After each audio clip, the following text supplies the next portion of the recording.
Hello everyone and welcome back. I am so excited to have you all here with me today and to be sharing my time with you. Thank you so much and let's get started. So today's video is basically tips from a film photographer, and it turned out to be 5. I mean, I wasn't looking for 5. I didn't cut down from 10 or go up from 3, looking for 5. It just turned out that way.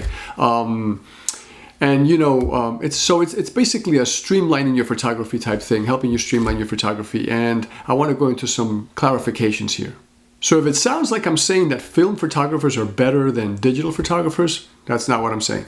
And I hope you're not taking it that way, because everybody's different. And I don't consider myself a film photographer anymore. I don't shoot film, but I did for quite a long time, right? About 20 years. So,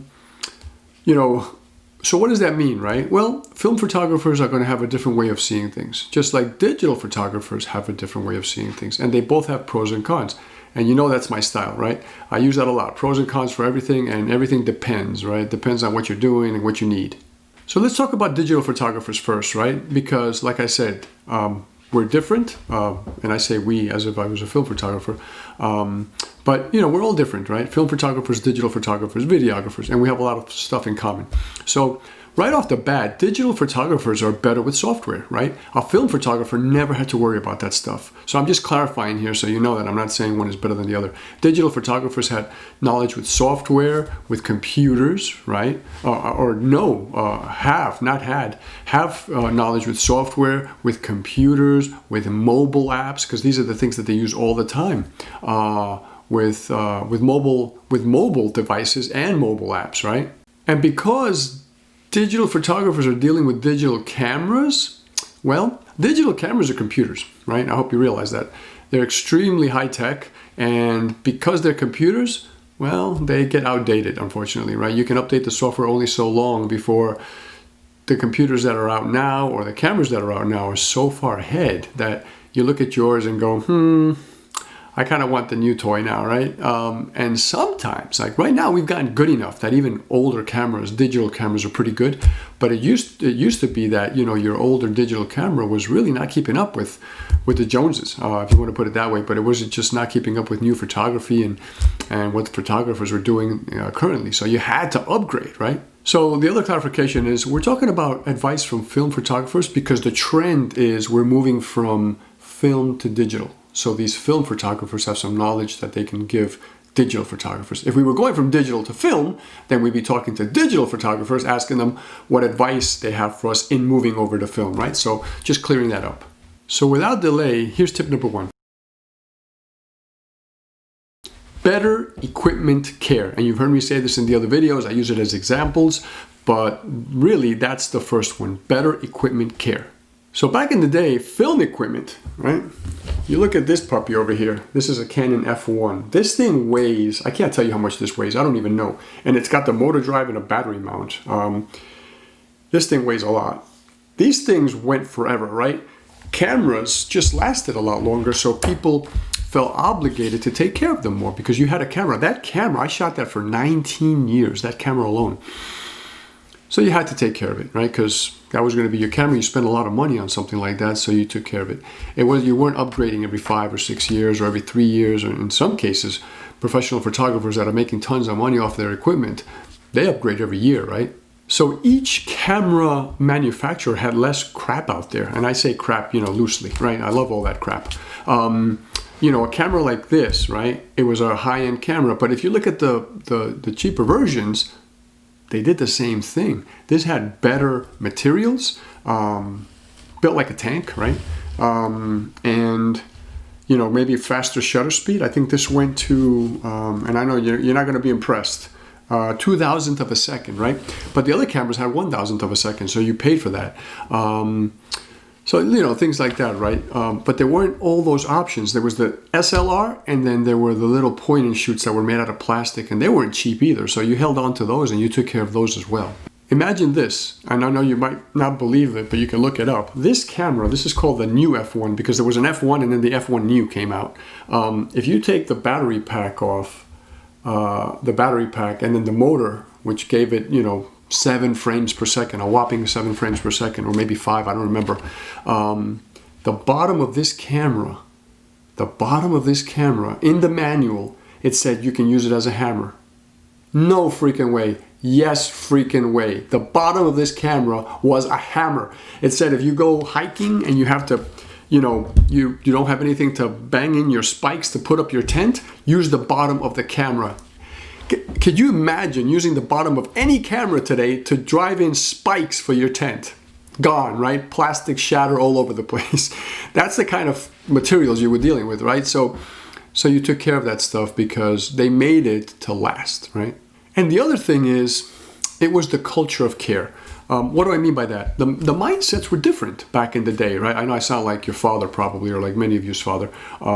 Back in my day, things were built to last, right? They don't make things the way they used to. Well, in a way, some of that is true, right?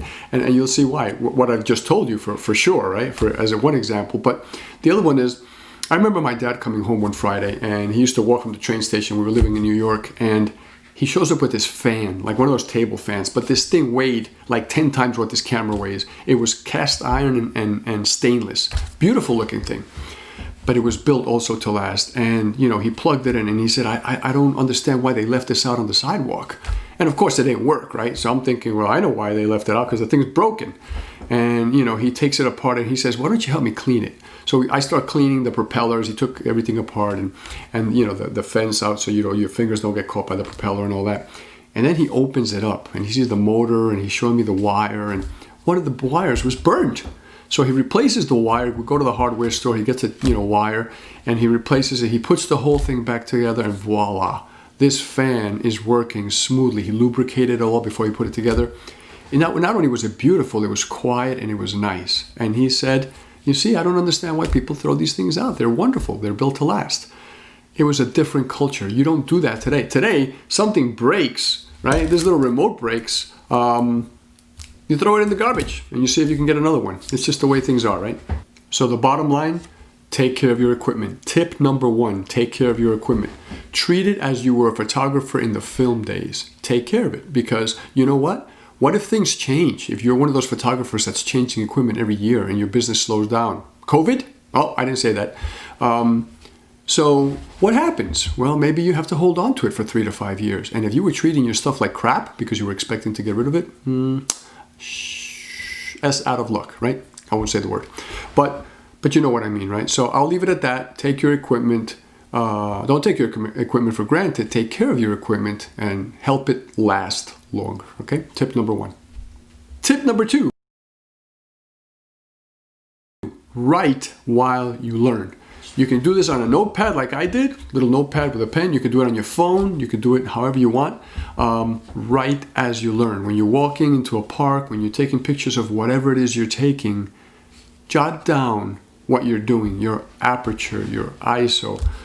But Juan, the camera tells you that. Yes, it does. But when you write, you're not only writing what you're doing, you're writing what you're planning on doing. So I used to do that. I'd go out and I'd say, you know what? Film was film. I didn't bring one with me today to show you, a little canister that you popped in the back of the camera. For those of you that don't know, it was a strip of film. Your ISO, you bought the film at 100 ISO, 200 ISO, 400 ISO, and that was it. That was your ISO. You put that film in your camera, you had 24 or 36 shots. 12 if you chose to, but nobody bought 12. And that was your ISO. You didn't alter the ISO in the middle. Now you could, but that's a whole nother conversation. So really you were stuck with that ISO. So what you had to play with was aperture and shutter speed, right? And you made it work. But since you knew that, you wrote down a little thing and you said, well, I'm going to go and I'm going to try a couple of different things. I'm going to try opening my lens wide and, increasing the shutter speed. And then I'm going to try slowing the shutter speed and closing my lens down. And I'm going to, and I'm going to scale it and see what I get when it starts getting blurry, so I can know myself, how much I shake, and I can know my camera. And I'd start to do that, and I write it all down on my pad, and then I go out and try it. And picture number 1 was this way, and picture number 2 was this f-stop, and picture number 3 was this. And then at the end of my day, I had, for my entire roll, I had exactly what I had done. When I got the pictures back a couple days later, I'd sit down and I go, oh, I can't go below a 30th of a second. No freaking way. I can see the blur. Okay? write down, get used to writing, especially when you go out to a park and that's all your goal is just to shoot some pictures and walk around. Take a little pad with you, take your phone, write it down on your phone, and come up with a plan of what you'd like to learn that day and just write it down. Extremely important. And along with that, experiment more. Just experiment more. Come up with crazy things to do, right? Shoot things in your house through your flowers, through your plants, through other obstacles. See what that does for your depth of field. If you can create some cool things that way, right? Just play around, experiment. And that's really the end of tip number 2. So tip number 3, plan your shoots. When you are walking around with a film camera and you have 5 rolls of film with you, and each one is 36, you're looking at 180 pictures roughly, right? So you can't just randomly shoot crap. You have to plan your shoots. And what I mean by that is we used to look at a map. We had no GPS and no stuff like that. You bought a map of a certain mountain you wanted to visit upstate New York, and you looked at where the creeks were and the lake and all that stuff, and you said, well, we're going to go here, and then we're going to hike here, and then we're going to go to the bottom. We heard there's a really pretty waterfall, and you picked 5 or 6 locations, and you spent the day, and if you were going to stay there for the weekend, and you camped. And you went to these locations, and you went with your tripod and your camera, and you had 180 pictures, and you made them last, right? You did 3 or 4 pictures of each thing from different angles, and that was it, right? You knew what you were doing because the camera wasn't digital, right? So you were counting on your knowledge, which you develop by writing and planning and all these things, right? So that's along tip number 3. Search for cool places, right? Carry a map. You know what? I meant to grab a map just to flick one in your face here, but I'm sure everybody has seen a map at one point or another. People don't use them anymore because GPS, right? But carry a map.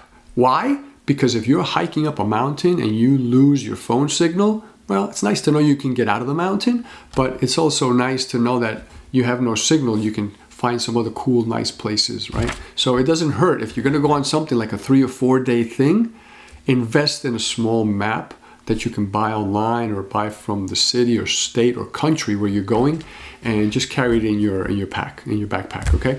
Very, very, very, very critically important. And I can't stress the importance of that enough. It's not even for fun, it's for safety. Just carry a map, okay? So tip number 4 is pretty straightforward. Shoot less. That's a tip from a film photographer. One of the things I do that I can note right away is I can tell whether somebody was trained in film or trained in digital. I go to weddings, sometimes I attend, I do get invited to these sometimes as a guest, believe it or not. And I'll be sitting there and I hear the photographer,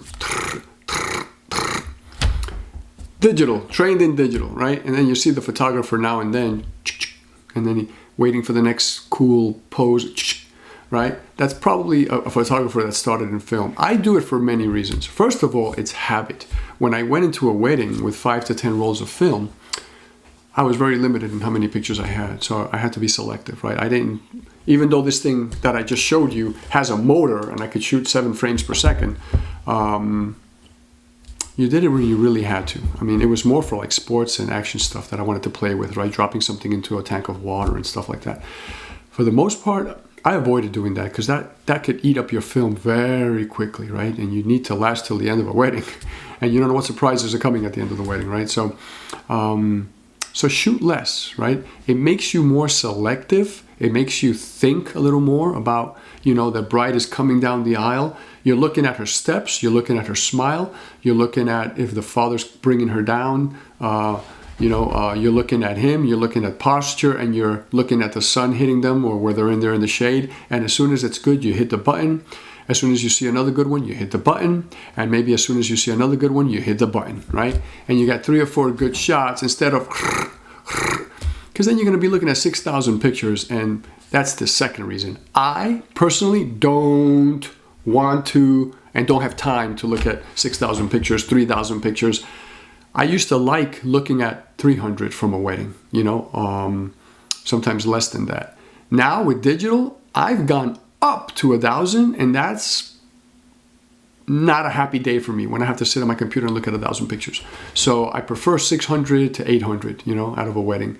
And I don't do weddings right now, but when I was doing them very often, that was a good number for me. If I was doing 600 to 800 pictures in a wedding, that wasn't too bad. I could do that in a weekend. I can select the ones I really liked, move them into another folder, and get them ready for some light editing to show them to the couple, right? So shoot less. And what I want to add about that is regarding this topic, at 3, 5, 7 frames per second, like this camera, it's not even so bad if it was digital, right? The first digital cameras were doing that. And not even too long ago they were doing that, right? 7 frames per second. DSLRs, you know, you could get away with that. That's not terrible. But at 10, 15, 20, 30 in you know, live view, 30 frames per second, come on. That, you know, 5 seconds is 180 pictures. That already is like what I used to do sometimes in a whole wedding. That's insane, right? So be selective. It makes you a better photographer. It trains your eye to look for things. So shoot less. And tip number 5, the acronym wasn't invented by me, so please don't get offended. It's K.I.S.S. And you know, it's KISS, and maybe we need to cut that down to one S, like K.I.S., because it means keep it simple, stupid. So don't get offended. I didn't mean to call you that, but that's the acronym. I'm using it. So keep it simple, stupid, right? What does that mean? Less gadgets, you know, pros and cons, always, right? Cool. I love gadgets. I'm not going to tell you I don't. I have tons of them, especially for photography. But those days were pretty simple. Let me tell you, I didn't miss what I didn't know existed and what didn't exist at the time and what I didn't have. I went around shooting pictures and I had only what I needed in my backpack. What did I have? My camera, whatever lenses I needed, which was basically 2. And I had a couple of cleaning things, a little brush and some wipes and maybe some filters for special effects and my tripod. That was it. There was nothing else. Now, holy moly, do I have gadgets in my bag. I look at the stuff and I go, well, am I gonna need this? Oh man, what if I need it and I don't have it? And I end up stuffing my bag with all kinds of shit. So keep it simple, stupid. I have to tell myself this, okay? So first of all, it's less to carry, obviously. We just talked about that, right? It's less weight on your back. It's less to sort and put away at home. But it's less to buy too, right? It's more money for equipment. So you want to buy more lenses. You want to buy more filters. These things are, yeah, they're gadgets, filters, but they're important, right? When I talk about gadgets, I mean, there are all kinds of attachments you can add to a camera now to add mics and, you know, and you can go crazy with the little attachment for the lights and the mics and the wires and the cables and do I need this, you know, timer cable? Am I going to do time lapse or not? Am I going to do, you know, night photography? If you know you're not, don't take the cable, right? That kind of stuff. Very simple. So keep it simple, stupid. You know, that's tip number 5. These are the 5 basic tips from a film photographer that might make your life a little easier, might train your eye a little sharper, and keep you more focused in your learning and in your shooting, and then you take care of your equipment a little better because you treat it like it's going to be around for 10 or 15 years. And when you sell it, or you end up giving it to somebody because you don't need it anymore, the equipment is in wonderful shape and you know they're going to get a good life out of it because you treated it well. That's important too, right? If you're going to give it to a nephew or niece or some kids that can use it and you know you're not getting squat for your equipment, you may as well give it away, right? And you treated it really nice. That's a good feeling, knowing that you even have the box for it. You can put it in there and they're going to open it up and it's going to be almost like opening up a new gift. That's a wonderful thing to do, right? I try to keep my boxes for that reason only, because when I end up getting rid of this stuff, I rarely trade it in. I end up either giving it away or just putting it on a shelf because I do collect old cameras. I have the boxes, you know, especially for giving it away, right? So that's basically it. Those are the 5 basic tips from a film photographer. So as I've done more of these, I think this is my 7th video since I started. I'm getting better at judging my time, and so I hope this was a little better. The first videos were long and then they seem to be getting longer, and I apologize for that. I had so much to say and I didn't break them up into multiple videos. I should have, like I did with the lens video, understanding lenses. So these are much shorter. I hope this was helpful to you. Like I said, it's not something like a very serious topic. It's just little food for thought, right? Things to help you become better. That's what all of these videos that I put out are going to do. Each one hopefully will make you a little bit better than you were before you saw it. If you apply these things, if you learn them and apply them. So little by little, we all become better, because while you're watching my videos, I'm watching other videos, I'm reading, also paying for courses, I'm paying for tutorials online on editing. So we're all becoming better, right? So I hope this was helpful. If it was in any way, please give me a thumbs up. I love you guys. I love that you're out there watching this stuff, my content especially. Don't forget to check the description for all kinds of things that I'm going to start adding. When I began, I didn't have as many, but with each video, I'm going to add some of the equipment that I have, some of the things that I think are cool gadgets, because we live in a gadget world, right? I just got some cool gadgets today. I'm getting a new camera. I'm all excited. Oh my God, oh my God. This camera, if I come into you, it is out of focus because it doesn't face track, right? I'm getting the Canon M6 Mark II. I am so happy. I get it in 2 days, and that's going to be my new vlogging camera after this. I'm going to South America, to Colombia, the country where I was born, and I'm going to shoot some of the videos from there. I'm starting another, pure coincidence. It was a film series, I'm going to leak it here, that I have coming out, which is how to take photography as a living, how to do photography as a living, as a way of life, like a lifestyle, right? And I started writing ideas randomly, and I came up with 10. I'm like, 10? Oh my God, this is perfect. It's a great number.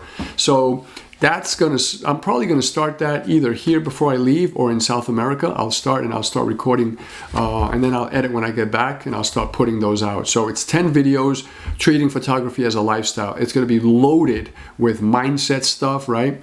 Awareness, because we have to talk about that. It's all, what kind of awareness do you carry with you when you're out with a camera? All kinds of photography tips, camera tips, lenses, things just to make life easier, to make your pictures better, stand out from everybody else's. So look forward for those. I'm excited for those. I'm just going, when I start with one, I'm just going to go through and knock out all 10, and then hopefully I'll release one per week. I'll probably be recording 1 or 2 a week, and then we'll take it from there. There's tons of more content. So again, thank you very much. I hope you're having a wonderful day. If your day is over, I hope it was a great day. I hope tomorrow is even better than today, and we will all catch up in the next video. Hasta la vista, baby.